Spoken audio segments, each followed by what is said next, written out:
What's up, everybody? This is your girl, Virtuous, Diva, and Company. And of course, we are on almost a week into quarantine. I know everybody's about to lose their mind because they've been sitting in the house, but I decided to get my ass out today and get some fresh air.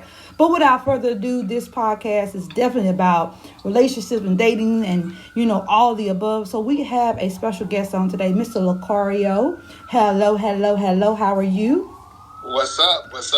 I'm glad to be on the show. What's going on? Nothing much. I'm glad we got a chance to bump into. I'm glad I got a chance to bump into this wonderful human being. He is in the he's a sight for eyes. So you ladies, just understand he's a sight for eyes. He's easy on the eyes.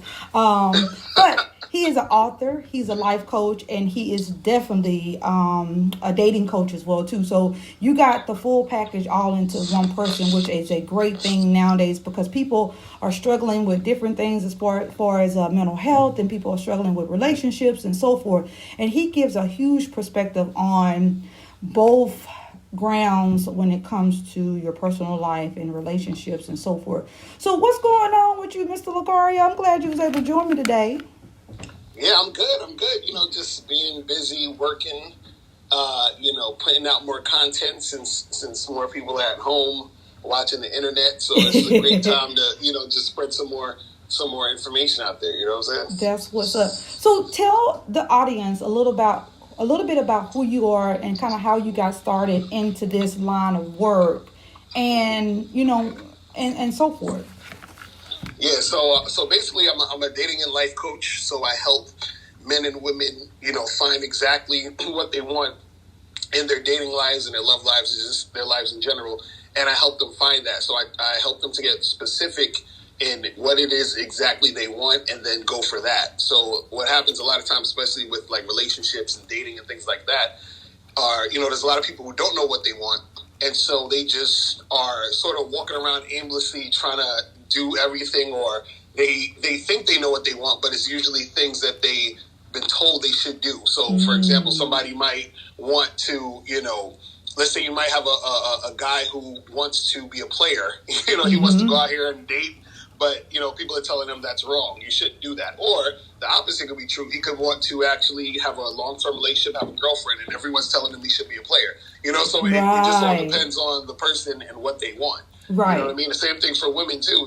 For women, sometimes people will say, hey, well, by this age and by this time, you need to have this going on in your dating life, but maybe you might not want that. Maybe you might want something else. So try to help people find that, Okay. So how'd you get started on this? I know I've never met a dating coach. I've heard of life coach, but I never met anyone that does dating, and especially a black man at that. So that's very new for me. That's very new and improved for me. But tell me how you got started. What made you jump into this industry? Well, there's a few dating coaches out there. We're sprinkled around, but what made me want to get into it was just my own experience dating and certain things that I made mistakes on, and certain things that I went through. And I was like, okay, I was like one of the guys out of my group of friends who was really good at getting girls, and so I started helping my friends attract women. And through that, I was like, hey, maybe I could make a living off this. So my business partner and I, who's also one of my best friends, we came up with this idea of coaching and, helping people out with relationships and everything like that. So it just came from like me wanting to help people so they don't got to go through the same mistakes. Because the thing is, it's like the information is out there, but before, back in the day, the information that's out now wasn't as easily available. You know what I'm saying? Right. So we can do things like this, just like we're doing a podcast now, and we have the means to get it out there. It's like, it's a good thing to just really do and put it out there and be able to help people. So I always like helping people. So I was like, let me just do it in this way, because this is something that, I know how to do. This is something that I have knowledge on, and this is something that I can keep doing to help more people. Right. And well, this something that caught my eye about when it comes to dating and people, you being in the industry, when it comes to dating and putting this together as far as a job, How rewarding is that? I mean, is there a huge reward in that? Is there many people who are jumping into that, not the field, but are they jumping into the fact that, okay, I really need this help? You know, how does that work? Yeah, well, the thing is, at first, I didn't even think that there were a lot of people who needed help in this field, like, you know, in this topic as far as dating. Right. But as I was starting to, you know, do videos and blogs and write books and everything, I started to see how many people actually needed help with it. Because this is the thing, what happens is we, as men and women, we're projecting our own thoughts on the opposite sex. So, right. for example, you might have guys out there who say, well, I'm not really a good-looking guy, so I'm not going to be able to attract a woman because I don't look like the best-looking dude. But we're thinking that because we're thinking from our perspective of how we are visually stimulated to a higher, you know, we're visually stimulated to a higher extent generally than women. Like women will find a guy attractive physically, but it's not to the extent that we find women attractive. Like that's like a huge thing for us, but it's not as huge as a huge thing for y'all. Like y'all like that, but it's not the same thing. Right. So we're projecting our own thoughts onto women, and also women do the same thing. So for example, this is why you'll have women who will brag about, oh, I got my degrees and I got this going and that going. And it's like, us men, we're like, well, that's cool, but that's not really a big deal to us. But to women, it's a big deal in the sense for a man. Like, let's say she's trying to find a husband or a boyfriend or somebody to be in a serious relationship with. She wants to know that he has some sort of, you know, things going on in his life, some stability, all that other stuff. But so women are projecting that onto to us. So a woman's like, why doesn't this guy want me? I have my stuff together. But to us, that's not a big deal. You see what I'm saying? Right. And then men are like, this woman's not going to want me because I'm not looking, you know, I don't look like Idris Elba. But to a woman, that's not that big of a deal. If the guy, he doesn't have to be like a supermodel. You know what I'm saying? He just has to take care of himself, you know how to speak, you know what I'm saying? Do some shit and he'll be good. You know what I mean? So it's not as crazy. Well, I think this is my thing when it comes to dating in general, and these are some of the issues I faced over time. I think because I noticed your website is called Bad Boy Membership. Don't say bad boy and bad girl. It just says bad. Right. It says bad boy. So I think, but that I think that catches my eye in a sense because, you know, when it comes to dating and the person that you're seeking after of, I think you have to get to know who you are generally. You know, is that something that you work with closely with that person when do you take an overview of who they are? Do you take down information about who that person is before you get started with them? Or how does that generally go when a person joins this membership or they join into your business to help them kind of help them further build relationship, not with themselves, but with other people?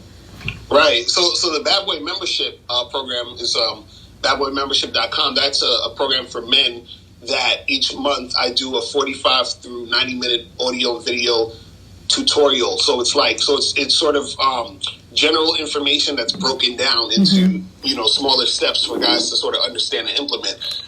So that's like it's almost like a class every month you partake in.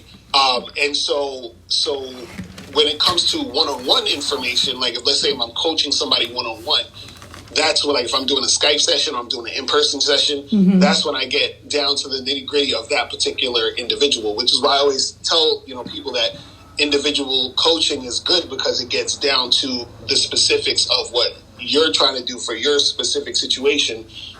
So, for example, if I'm coaching someone one-on-one and a guy, let's say he just has issues with, so he's like scared to approach women because he has social anxiety, he's insecure, all these different things that, that I help him with to sort of overcome so he can get to the next step and get to the next level. You see what I mean? So it's like certain things that may hold a person back that they don't necessarily know is holding them back.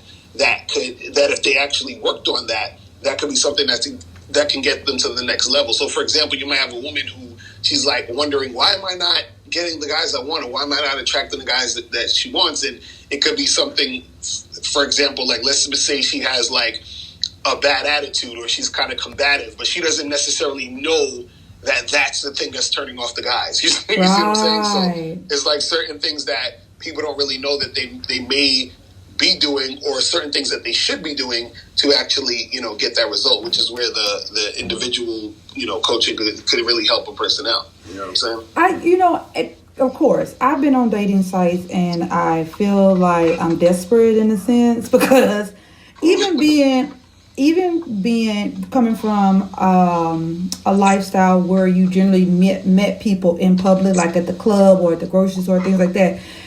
When it comes to online dating, what are your biggest pet peeves and why? Because that right there is scary. I've heard stories and seen things, and now mind you, that's taking a huge risk. You're taking a huge risk now. Right. You don't know if you're gonna win the lottery or not, but you're taking a huge ass risk. What are your pet peeves when it comes to online dating? As far as being a man doing online dating, or just in general? I think in general. I think just in general for what is your big pet? What is your pet peeve? Because like I said, online dating is something that I'm pretty sure you talk to your clients about. Right. Do they get on? Do they stay off while you're working with them, or how does that go? Right. Well, the thing with online dating, I think the biggest issue a lot of times is people not actually meeting. You know what I mean? That's I see that on both sides, where people take a long time to actually meet the person they're interacting with. So a lot of people like to be on there just talking back and forth. And both men and women do this, where they'll just go back and forth for a while. So my thing is, I tell people that you want to be able to meet as soon as possible, because the thing is, you actually have to see if you have chemistry in person. Mm-hmm. See, you could go back and forth all day on these sites, but when you are actually in front of that person, y'all are talking, y'all are exchanging, energy or whatever. You got to see if that person, y'all click, because you could, like, for example, you could be talking to a guy for like 2 or 3 weeks on Tinder or Bumble or OkCupid or any of these sites, and then you finally meet him. And let's say, you don't like the sound of his voice. You just been texting him all day. Or his breath stink or something. Or he just, he doesn't look like how he looks in his photos. Like he looks totally different. Like all these different things that you actually would need to meet the person. Because even sometimes you can do like a FaceTime thing on your phone. But even then, you still need to actually be in the physical space with the person to really see, like, if this is something that that's gonna be beneficial for both of y'all. Right. And so a lot of times when people spend so much time on the site, it's like they're still gambling. It's still a waste of time in a lot of situations, because if you spend all that time and then you meet and it doesn't click and it doesn't work. It's like you spent 3-4 weeks talking with this person. you didn't get shit out of it. Right, exactly. You didn't get nothing out of it. Y'all don't click, right? You see what I mean? I think my biggest problem was because I got offline dating, and because I just knew, like, okay, I'll try it, I'll get back on, and I'll try it and get back on. But I felt like, wait a minute, you're going in the same cycle. You're recreating your own foolishness, mess, what I call it. And I just, like I said, I'm very old fashioned. I prefer to meet someone in public and so forth. But with the corona, that's just that's not happening no time soon. But I felt like when I was I was trying to date. You're right. You have to meet people in public and in personal. In different places, because for some reason I kept coming up with all these midgets. Not that they were midgets, but they were shorter. Their ass was shorter than me, and I was like, wait a minute, Jesus, I didn't ask for this. I did not ask for Pepe Le Pew. I didn't ask for none of this, and I think that's what upset me the most, because many people, they lie. They lie without a conscience. They just trying to get in where they fit in. And my thing is, that's not going to get you anywhere. At least be honest about something, And, when it comes to online dating, people have old ass pictures. They don't even look nowhere close to what's on what's on their profile. And that makes the dating game even harder, even harder. And or they in the picture with someone else, or they got their kids. I don't want to meet your kids, and I don't want to meet your mama, and I don't want to meet your sister, cousin. I don't want to meet none of them. I barely know your ass. So why do I need to see all this picture? But anyways, when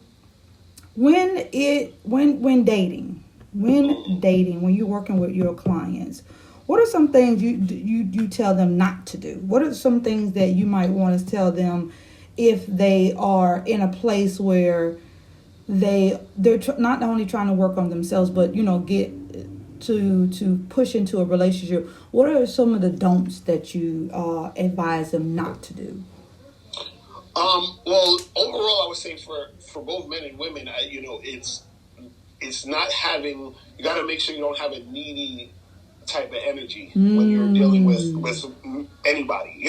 Right. So, because that's the thing that because what happens is most of the time, either we haven't been dating for a while, so when we do meet someone, we're excited, we're like, oh, I want to see this person again, you're thinking about them, you're texting them all day and everything, right? So and it can come off as needy because you have that energy already as needy. But also too, what'll happen also is you might be dating and then you're not really meeting that many people you like, but then you actually one day meet this person you like. You really like this person. So then now you're going to be even extra needy because you're like, man, I haven't, it's hard for me to find someone I like, and I finally met this person I like. Right. So then what happens is that you give off that needy energy automatically. So the best course of action is while you're dating, you always have to have a sort of nonchalant, take it or leave it attitude, no matter how much you like the person. Mm-hmm. And the reason why is because what happens is that when you're sort of like in that state where you're super excited and you're wondering about this person, you're thinking about this person, you're so infatuated that you're not really being yourself. You're actually just being very like needy and have that sort of energy. So what I tell people is, still date other people, still do the other things you've been doing in your life, and and just hit that person up and say, hey, I had a good time the other time. When are you free again? Let's hang out, and just keep it very casual and cool, calm, and collected. Because the thing is, that's going to make you more attractive to that person you're interested in. Okay. Versus if you're needy, that's going to make you seem the word need. Sorry, but for those who don't understand the word needy, the other / word is thirsty. That's the word. Exactly. Right. That's the word.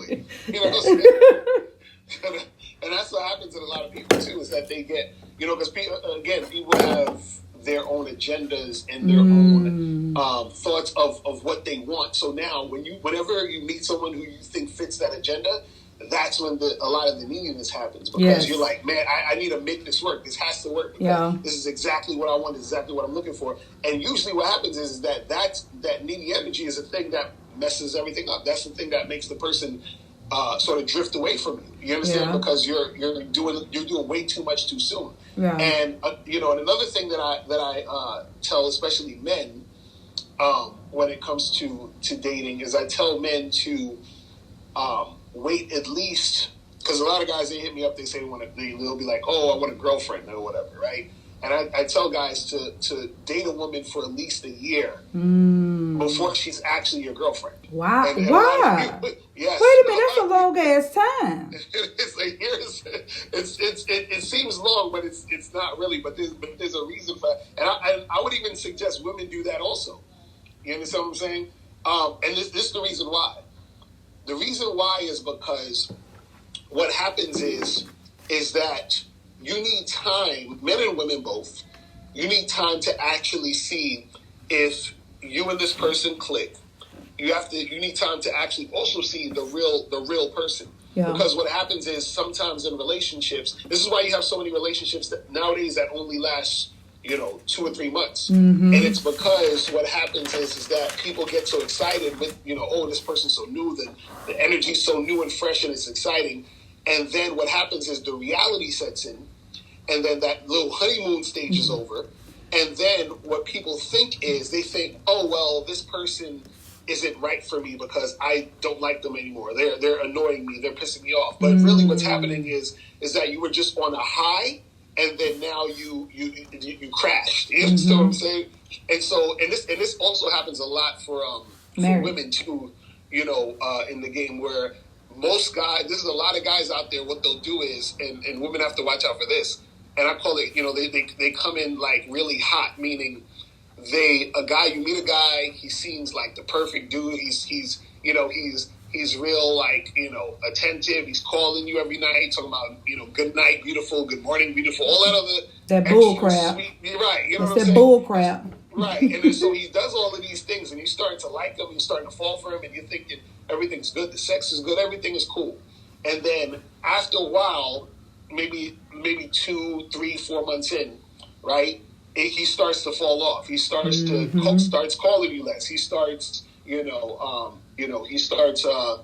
being less like responsive. He's not sending those good morning texts as much. And that's because what happened is that he burnt out. The situation's burnt out. And what happened is that he was never, all that stuff he did before was never real. It was just for him to solidify him having you for a while so he could have some consistent sex. You see what I'm saying? And so, well, damn. And so, right. And so what I tell women is, because, women all the time, they ask me, how do you know if this is the right guy, that's the right guy, whatever. And what I tell women is that usually it's a time issue. You got to spend time to see if the guy is the right guy or not. But I would say a good rule of thumb is that if a guy is coming in when you first meet him, and he starts coming in doing all that sweet, awesome stuff at first, that's a red flag. Oh, you understand what I'm saying? That's a red flag. The best course of action, or the best types of guys that you want to look out for, who's really about something, are the guys you date, but they don't do anything really extravagant. Like, they may meet you for a date, y'all go get some drinks, and then he'll probably hit you up next week and say, hey, you want to go and get something to eat or whatever, let's hang out, and y'all probably have sex, and then he hits you up next week and y'all chill or whatever. But it's not like he's not calling you every day. He's not, you understand what I'm saying? Like, those are the type of guys that are like better suited for, either a relationship or a guy who's really on point. Because this is the thing, a guy who's on point actually has things going on in his life. Therefore, this is why he's not calling you every day, talking about good morning, beautiful, and all of that. The guys who are doing all those things, texting you every 5 seconds and doing all that sweet stuff, that's because they know that this is what women are looking for, and they play that role. You know what I'm saying? Player. To get you hooked. Right, exactly. And then they just drop it off. They dropped it after that's done. But this is what I'm saying again. This is why you should be waiting for a while before you get into a relationship with anyone, or even a guy gets into a relationship with a woman, is because both parties need to spend time to see who the real person is. Right. You understand what I'm saying? And that's what most people don't do. This is why a lot of times you have marriages and stuff that don't last long. People getting divorced after a year and all of that, because they never took the time to really, know the person. You see what I'm saying? And that's really what it is. And that goes both ways, because I think at times when you get ready to date, like you said, some anxiety sets in, and you're trying to just kind of get yourself together. But most of the time when people are dating, you meet the person, you're not even meeting them, you're meeting a representative of who exactly. of who would they like to be, who they want to be, or so forth. So that can be very tricky as well too. And I think a lot of times we don't pay attention to those red flags that are there. We're so, like you said, we're very thirsty about getting a date and so forth. We don't even want to write down what we're really looking for, or what it is that we need, because there are a lot of needs that that each person needs. And like a young lady was telling me one time, she's like, Valencia, I went out on a date and I really, really, really liked it. I said, but you ain't even know the dude. How you gonna like him? You ain't been there an hour. How do you like him? You don't even know him.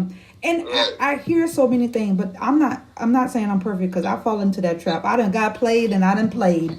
So when it comes to dating in general, what would you tell a lady who took time off not to date, and who was trying to get back out to try to fulfill some things in her life, wanting to have a good time? What are some things you would tell the woman if she's pursuing that avenue to try to get back out there and date? So, like you're saying, if a woman hasn't been out there yet, like she took time off to like do her school thing and her work thing, and now she's want to get back in the game. Was that you asking? Well, the thing is, for women, the main thing that I always tell women is that you have to be more open-minded and be more open to different situations, different types of guys, and be open to trying new things. So what I mean is, what a lot of women will have in their mind, they have a set, rigid sort of, list of things that need to happen or have to happen, or he has to be this way or be that way, right? And so the reason why I'm saying be more open is because you want your pool of men that you can choose from to be wider. Because, for example, there'll be women who will say, I only want to date a guy who's 6 feet or taller. And that's ridiculous because most of the population is not 6 feet or taller. Right. You know what I'm saying? So you're narrowing your scope of what you can get. You understand? Like, you can say, hey, I want a guy tall, thing where it needs to be a wider spectrum. Also, for women, women generally need to be more realistic. Well, when it comes to with your picky asses. Right. So a lot of times what will happen is this, and this is something that women I've talked about before. Women don't like to hear this, but it's true. Is that the more attractive and high quality the guy is, the harder it is usually. It's going to be to keep him. You understand what I'm saying? You better believe that, because honey, you gonna have that's a full-time job. Right. That's another job. Come on. Right. It's gonna be harder to keep him to yourself. Now, the thing is, you can be with a high quality dude and that attractive guy, but usually what will happen is that he is going to also want other women. Yeah. Because guys like that, they have a bunch of women who want them also. Yeah. So what happens is you can get a guy who wants to be in a monogamous relationship with you, but every woman is running after the Idris Elba and those type of guys. And I'm like, those type of guys in real life aren't usually trying to just be with one woman. Now you can find a guy like that, but generally it's harder to get that guy. Versus if you have just your regular dude, good dude, he's on point, that guy will be better suited for that long-term monogamous relationship. That's more realistic versus trying to chase like the Idris Elbas of the world. You know what I'm saying? Like, boy, I tell you, standards way too high. Right. So it's like, and that's the thing where, it's a little bit about being more realistic about what you're trying to get and what you want. So if you want, let's say a woman is saying, "Oh, I want to be married. I want to have a husband and kids and all that other stuff," and it's like, okay, you can do that, but it's don't expect to get that guy who 100 other women want at the same time. Yeah, it's going to be hard for you to stay in your lane, ladies. Stay in your lane. Get someone who actually work a good job, gonna have time for you. He may be a little special need, but that's okay. He gonna be there. He gonna be there and be fully committed to you. But don't take him nowhere with you. Tell everybody he may be your client. He may be just a friend or a cousin. But honey, y'all standards are way too high. I'm telling you. And the thing is, it's not necessarily where you gotta lower your standards. You have to have realistic standards. But I think some women should lower some part of men too, because like you said, it won't be realistic. That all depends on what type of player you are and the person that you are. That all depends on where you are in your life and what you have to offer at the end of the day. Because when it all boils down, it still comes to it's one or two things: money or love. It's one or two things, Right. And some people get married for the wrong reason, which is money. But most people get married that really gonna stay in a true relationship. Like people who've been together since high school, they always gonna be together because that's where the love is. But most people nowadays are looking for that financial stability. Say, you know what, I in just in case I lose my damn job, I want to make sure that we're gonna be okay. Our house ain't gonna get foreclosed on, and so really a lot of relationships are built on, and there's nothing wrong with that, because if you want to have a family, that's important. That's important. If you want to tour the whole world or build a company, that's important. Yes, money and love have a lot to do with it. I think when it comes to relationships, I've heard some crazy stories. I've heard not relationships but dating. I've heard some crazy stories. So tell me, I know you can leave our audience with a crazy story because I know it's been some foolishness going on. So, right. Do you have an interesting story to tell about one of your clients, not revealing their name or anything, but anything that has happened interesting while you have worked with people? I mean, well, I can tell you I'll tell you something that happened with me. So I know. Well, that's even better. Right. So I mean, this was years ago. I was probably like in my early, like mid-20s or whatever, and so I used to sell CDs in Times Square when I was rapping back in the day, right? and so what I would usually do is I would like try to. Most of the people that bought my CDs were the women because I would go up there and flirt with them and get them to buy my stuff. So this one girl, I was talking to her, and she was like, "Oh yeah, I'm from out of town," and we started, just interacting with each other. I said, "Hey, I'm gonna stop selling these CDs around 6. I can meet you later. We can get a drink and hang out." So she said, "Cool." So now I meet up with her, we're hanging out. And we're talking, you know what I'm saying, having a conversation or whatever.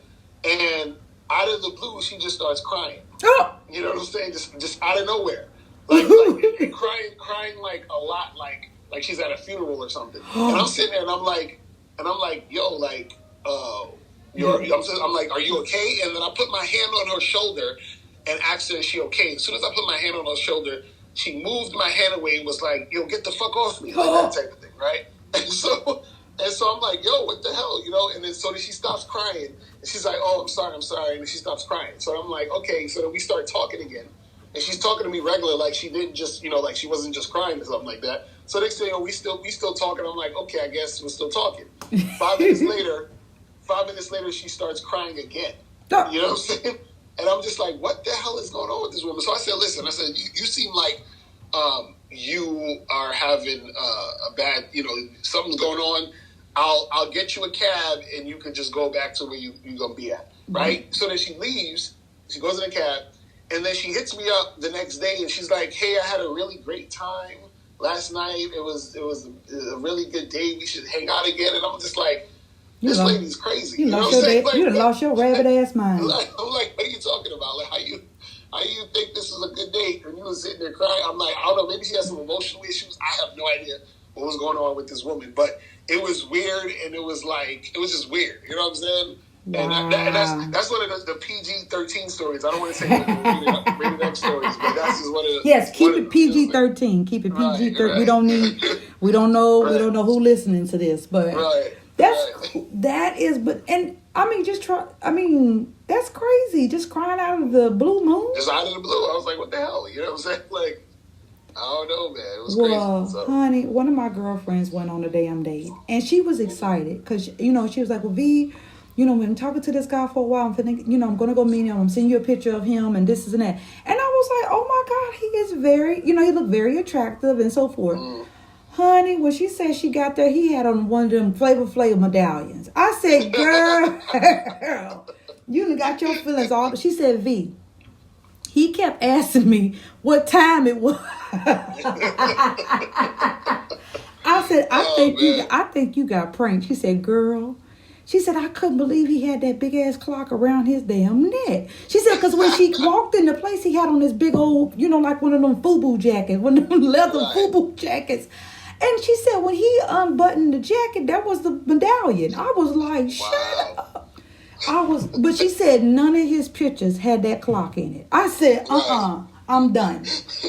But you know what? You got to go, when you reach a certain age, because when you're young, this shit don't matter. It matters, but it don't matter as much. But I think the older you get with age and you go through things and life experience, you kind of like, I ain't going for this shit. I'm not doing this. I'm not putting up with this. And that goes through your 20s, 30s, and 40s, and 50s and on up. What, with your expertise and your advice, when it comes to dating and, dealing with other people, what advice do you want to leave with my audience as far as that goes? professionally, because a lot of people think they got to figure it out. And like I said, like you said earlier, a lot of people, they have the wrong motives and things like that. And they need to be very careful because people crazy. People are crazy. Right. I mean, I think one of the main things that I teach is just being as authentic as possible, because that's how you attract the people who you're meant to be with. Yeah. You understand what I'm saying? Right. Because this is the thing, is that you got to understand that there's a such thing as compatibility. There has to be, you got to be compatible with the person you're dealing with. So the thing is, what messes people up is that people are so afraid to be alone that they're willing to do any and everything to be with someone, and even to the point of, well, I'm going to pretend to be this person, I'm going to lie, I'm going to do all this other stuff.